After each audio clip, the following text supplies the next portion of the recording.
Bonsoir les enfants, l'histoire de ce soir se nomme « La lettre perdue du Père Noël ».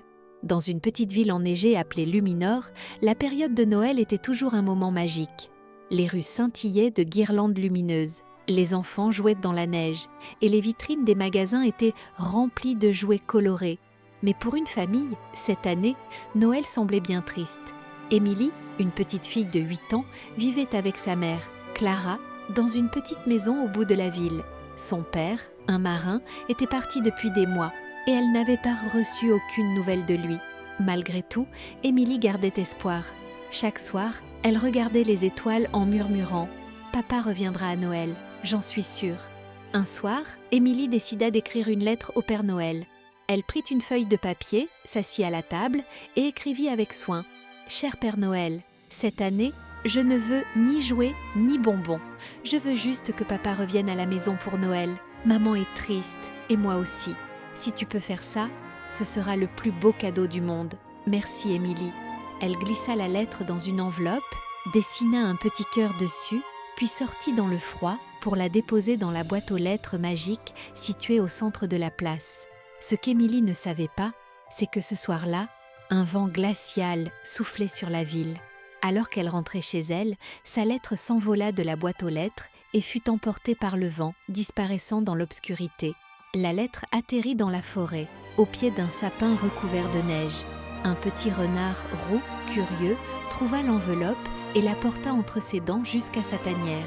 Là, il la déposa devant un hibou sage nommé Hector, connu pour être le gardien des secrets de la forêt. Hector ouvrit délicatement la lettre avec son bec et la lut.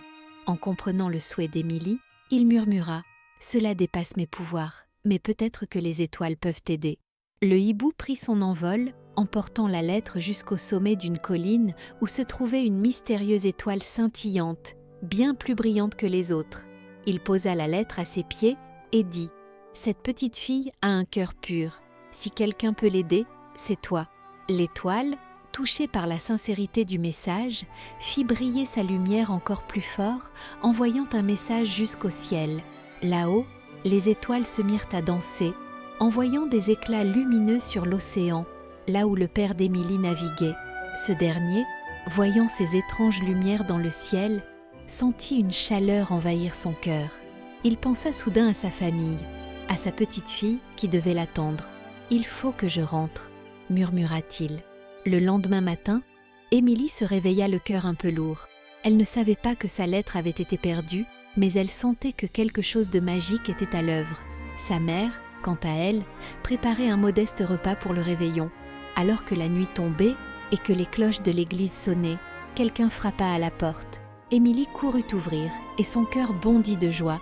Son père se tenait là, un grand sourire sur le visage, les bras chargés de cadeaux simples mais précieux. « Papa !» cria Émilie en lui sautant dans les bras. Clara, les larmes aux yeux, les rejoignit et pour la première fois depuis longtemps, la maison fut remplie de rires et de bonheur. Ce n'est que bien plus tard qu'Émilie découvrit ce qui s'était passé. En jouant près de la forêt, elle trouva la lettre qu'elle avait écrite au Père Noël, soigneusement roulée et accrochée à une branche par une ficelle dorée. Elle leva les yeux vers le ciel et murmura « Merci Père Noël, ou qui que tu sois. L'espoir et l'amour peuvent accomplir des miracles, surtout lorsqu'ils sont portés par la magie de Noël. Laissez un commentaire et abonnez-vous si avez aimé l'histoire. »